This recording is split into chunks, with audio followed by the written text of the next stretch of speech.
Coach, Hello, hello. Good what's that? afternoon. How's your day so far? Not too much. Pretty good. A little busy, a little hectic, but just took Max out for a little afternoon walk and sunbathe. He really likes the sun, so Incredible. he'll just hang out in the parking lot. I'm like, okay, it's cool. Lucy Lou's out on the deck sunbathing right now. Right? It's just sun worshipers. Yeah, Definitely like me too. love But it. yeah, what's up today? What are we chatting about? I think we're going to talk about virtual training versus in-person training and just kind of where gyms are going and online training, all Yeah, that fun stuff, since this is our reality right now. incredible. Everything Yeah, being locked down and all that fun stuff. and I'll start by saying this.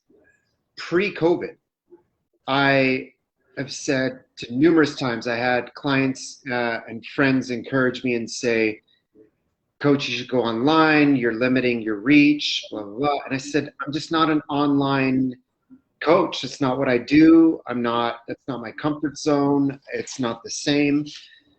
And I got to tell you, I was forced to go online.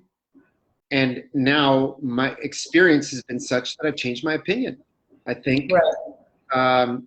it is very different. And I'll also say, I don't think gyms are going away.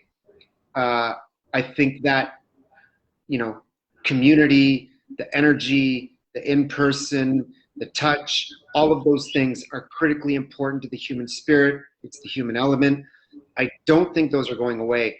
But I also, I'm, I'm in the back of my mind, I don't think we're going to see gyms open up in the same way that we've known gyms to be in the past. I think there's got to be a change there.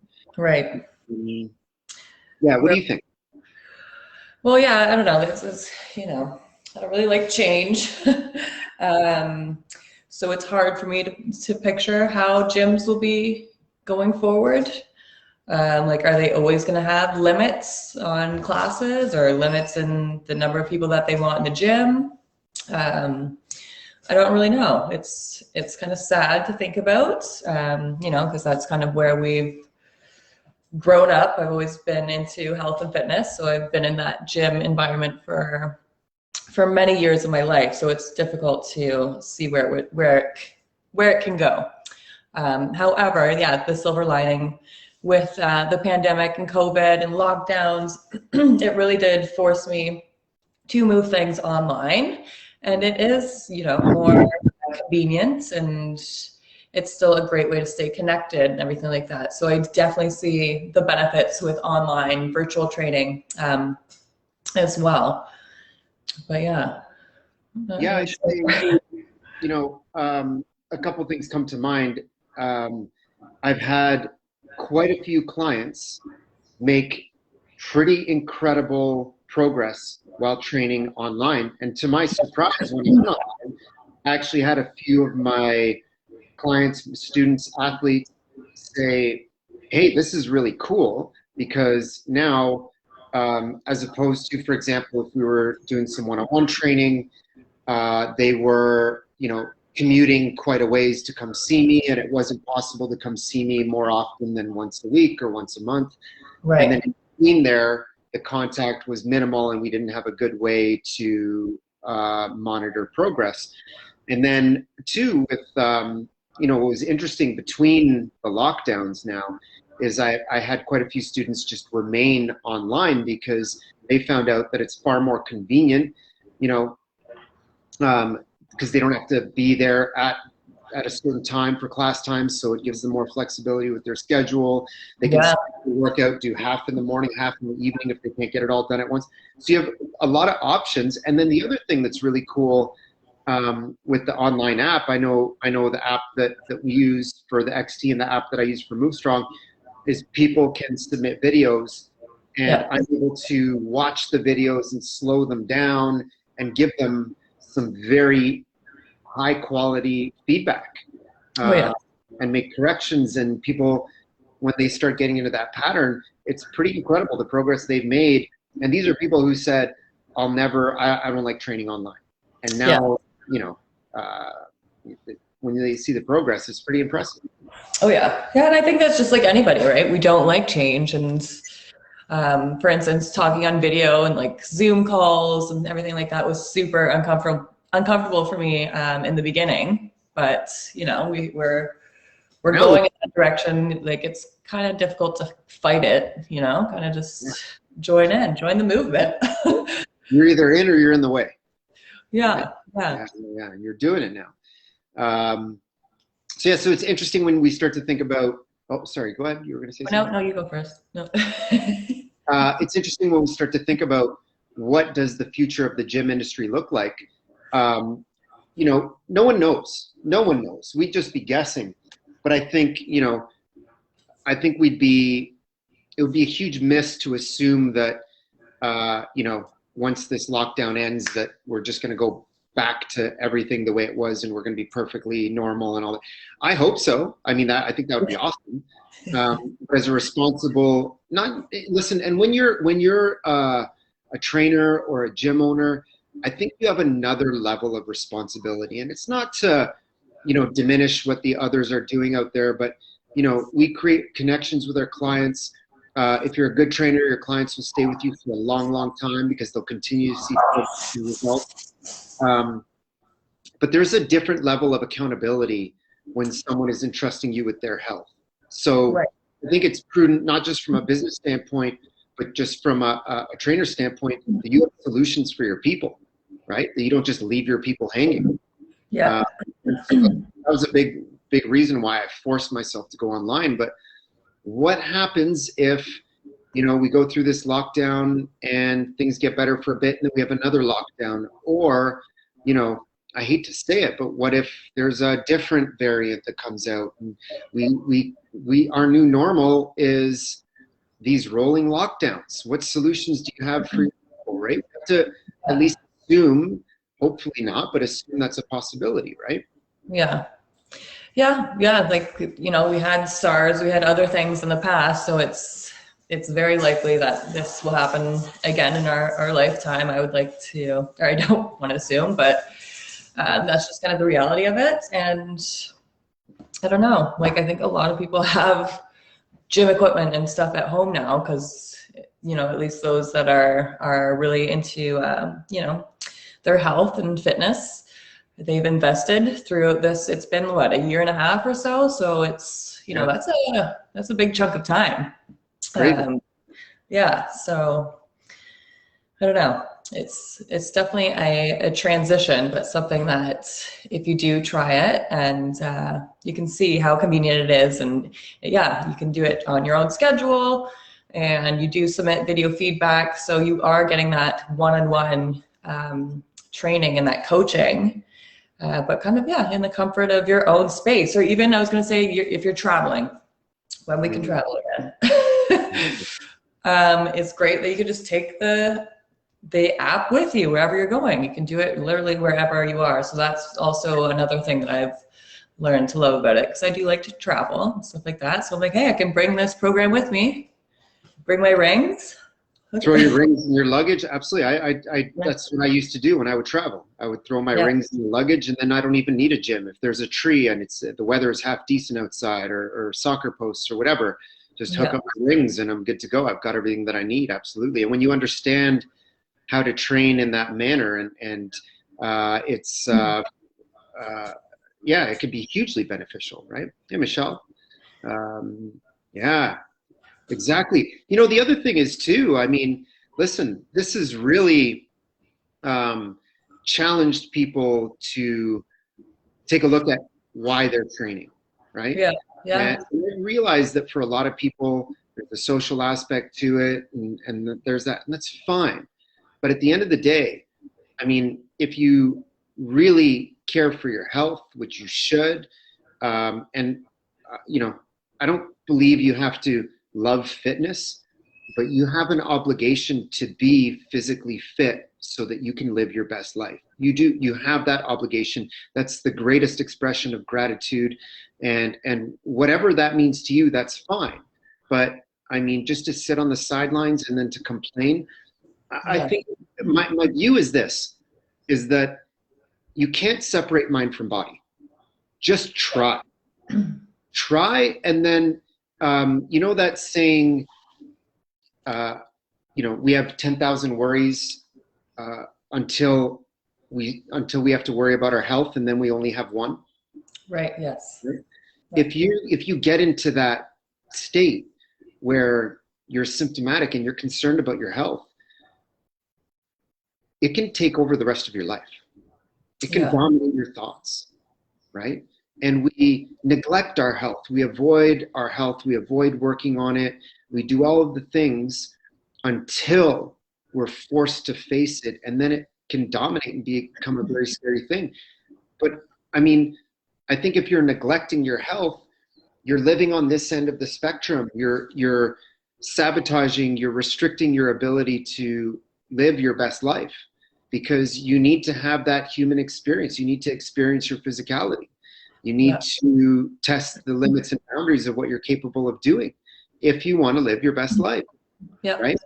And here's the other thing too is, I mean, there have been days where I've woken up and had, bad days, bad thoughts, all this stuff.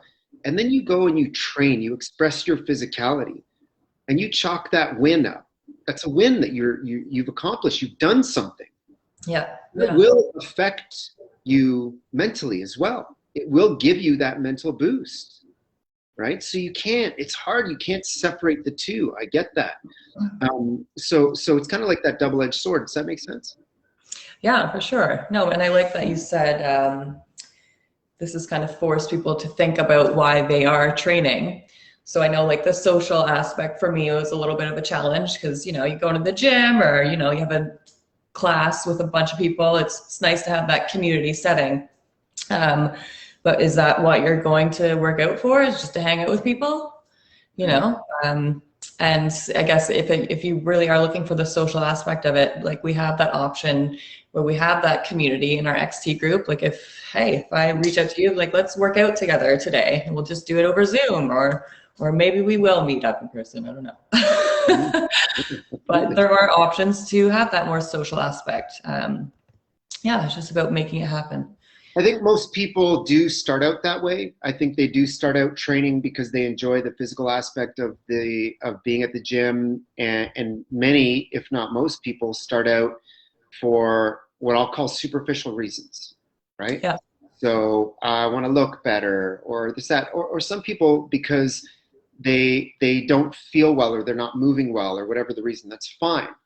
But and most, I mean, that's how I started out training, because I saw a magazine and I was like, oh, I want to look like that guy, and start training that way. But training, once you get beyond that superficial portion of this and you get deep and you start to understand what it means, you start to understand what it means to explore what your body is capable of from a performance standpoint, to get to know yourself better. How well do we know our bodies, really?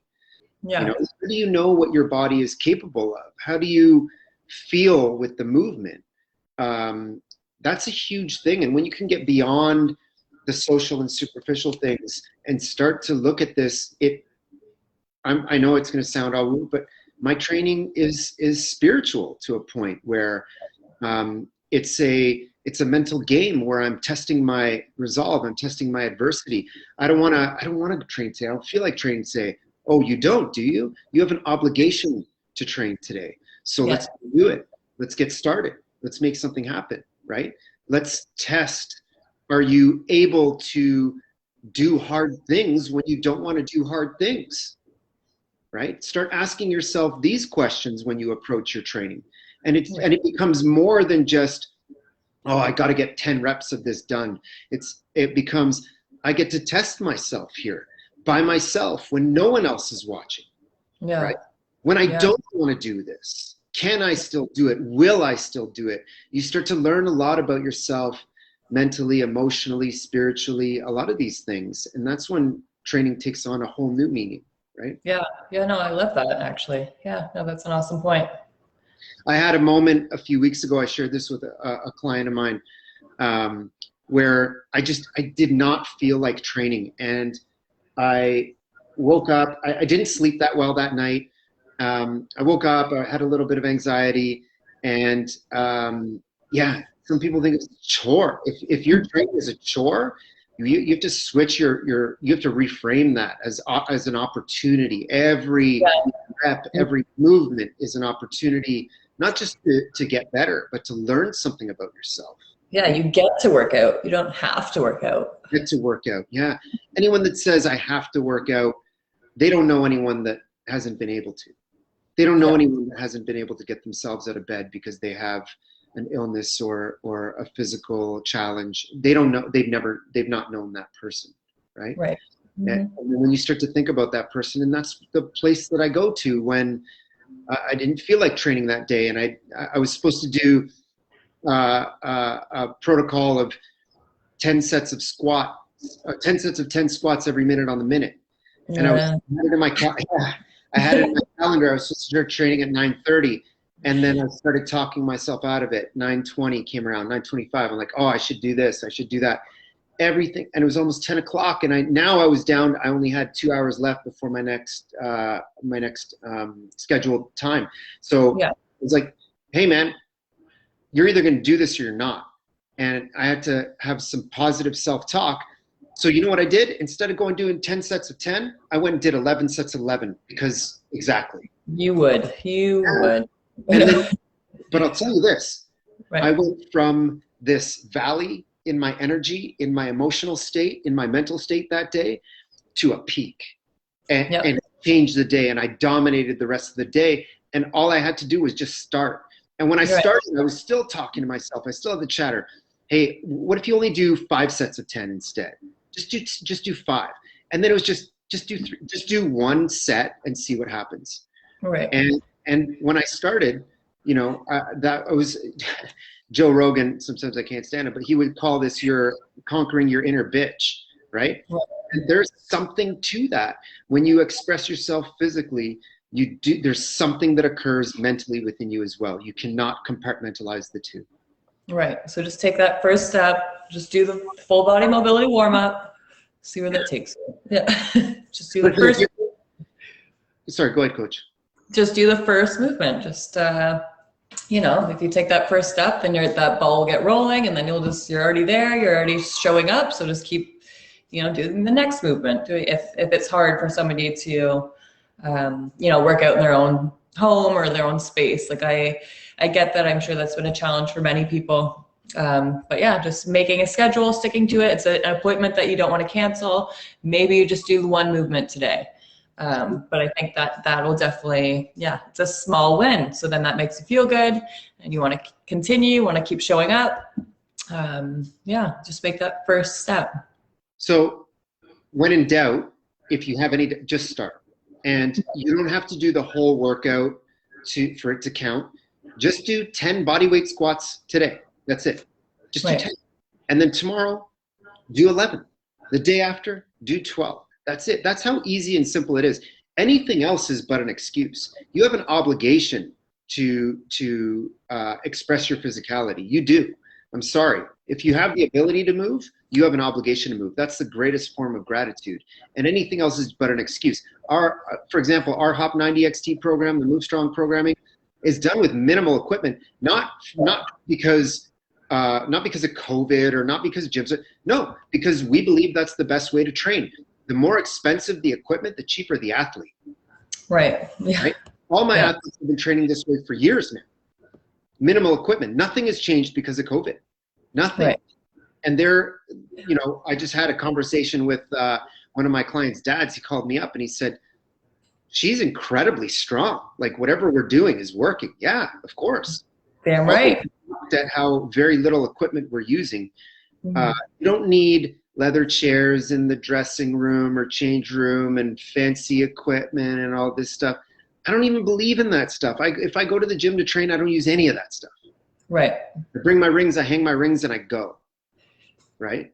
But I do acknowledge the atmosphere because sometimes it's nice to go and be around that energy of other people. But at the end of the day, ask yourself, test yourself. Can I do this on my own? Mm-hmm. Can I do this when no one is looking? Right. And here's the thing. Get yourself a coach. Get yourself someone that knows what they're doing, so that you can be certain that the hard work you're putting in today is going to pay off because they know they've been there, they've done that. And you can use your coach to create some accountability for you. Yeah, 100%. Yeah, and that's what I was going to say too. A great way to motivate yourself or to get started is to invest in a program. You know, that's what I had to do too. Or, you know, I got bored of a certain way of training, bodybuilding, of course. So I had to switch things up and I had to invest in a program. I started working with Move Strong, rock climbing, and all those things. So just investing in another, a different style of training or a coach or something that is huge. So just did a post on the Hop 90 page. People, this drives me nuts, and we should do a whole other thing on this, but people are so willing to spend money on, like they won't hesitate to upgrade their iPhone or their laptop. Yeah. Yet they won't invest a small amount in themselves to be the best version of themselves, right? Yeah. I'd rather have an iPhone 2 or a 1 or whatever the lowest iPhone is, and walk around and feel confident in my body and the way I can move and have that connection with myself and not worry about, you know, can I do this or can I do that? Because I know what I'm capable of doing because I do the stuff, I do the things, the hard things. Yeah. And the positivity that I gain from that, you know, the self-respect that I earn every single day. Yeah, Michelle, chin-up bar is the gate in her doorway, the gate she pulls up on. You don't need fancy equipment. She gets it done. It's incredible. It's amazing. I love seeing those videos of people training in a 4 foot by 4 foot space and getting it done and making progress and getting results, because anything else is but excuses. Yeah, right? Kids climbing all over them. Yeah, kids climbing all over them, dogs licking them in their faces while they're training. I love that stuff. Those are my people, right? Not the people that said, oh, I would go, but I don't have space. You don't have space. Yeah. You don't have any space in your house to move. Can you lay down on the floor and get back up? You have enough space to train. Good call. That's good. Yeah, a lot of people do say that. They don't have enough room. Calling you on your bullshit. Yep. Right? I like it. Yeah. Amazing, Coach. What else? Any other thoughts? I know we're up against the time. No, hey, if anybody listening has any thoughts on that, you know, chime in. Give us your thoughts. Agree or disagree or all good. Give a virtual training program, the Hop 90 XC. Give it a nice little trial. Test her out. Yeah, send us a note if you're interested. If you're, I mean, obviously we're biased. We think it's an incredible program, but if you're interested in trying it, if you've never, and it's for everyone, whether you're a seasoned individual in the gym. I mean, you can ask Coach D. I put her through the workouts, and I mean, there's progressions for every level. And how the workouts, Coach, they're tough. Oh, yeah, they're great. They're great. Of course, I get a little funny. Yeah, there's regressions and progressions for every single level. So whether you've never trained before, if this is your first time, there's regressions. Everyone, awesome. Thank you, Michelle. She's crushing the program right now. Yes. Huge progress. I love seeing when you submit the videos, Michelle. Every single time, progress. It's amazing. So if you want to try the Hop 90 XT, just drop us a note in the comments or reach out to one of us. We'll give you a week free trial. Check it out, see if it's for you. We've got full follow along workout videos, minimal equipment. And yeah, if you have any questions, let us know. Love it. Incredible. All right. Well, thanks for the chat. Coach, appreciate it. I hope you have a great day. Yes. Have a great day, everyone. We'll chat soon. Again next week. Appreciate you. Thanks. Bye. Bye.